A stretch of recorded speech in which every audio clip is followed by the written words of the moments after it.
Hi అండి, అందరికీ నమస్తే. చేపల పులుసు గురించి చెప్పేదేముందండి. ఎవరికి నచ్చిన స్టైల్లో వాళ్ళు బాగానే వండుకుంటారు. కానీ చేపల గురించి చెప్తానండి. మంచి ఆరోగ్యం కోసం కనీసం వారానికి 2 సార్లైనా తినాలని డాక్టర్స్ సజెస్ట్ చేస్తున్నారు. ఇందులో కొలెస్ట్రాల్ శాతం తక్కువగా ఉంటుందంటండి. మనం చేపలను పక్కన పెట్టి చికెన్ ఎక్కువగా తినేస్తుంటాము. చేపల్లో ఉండే ఒమేగా 3 ఫ్యాటీ ఆయిల్ రక్తశుద్ధికి, కండరాల బలానికి ఉపయోగపడుతుందంటండి.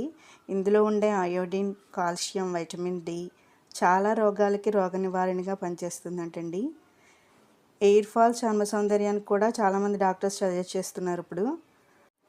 కాబట్టి చేపలను బాగా తినండి. మేమైతే బాగా తింటామండి, మీరు కూడా తినండి. ఈ వీడియో నచ్చితే లైక్ చేసి సబ్స్క్రైబ్ చేయండి. Thanks for watching.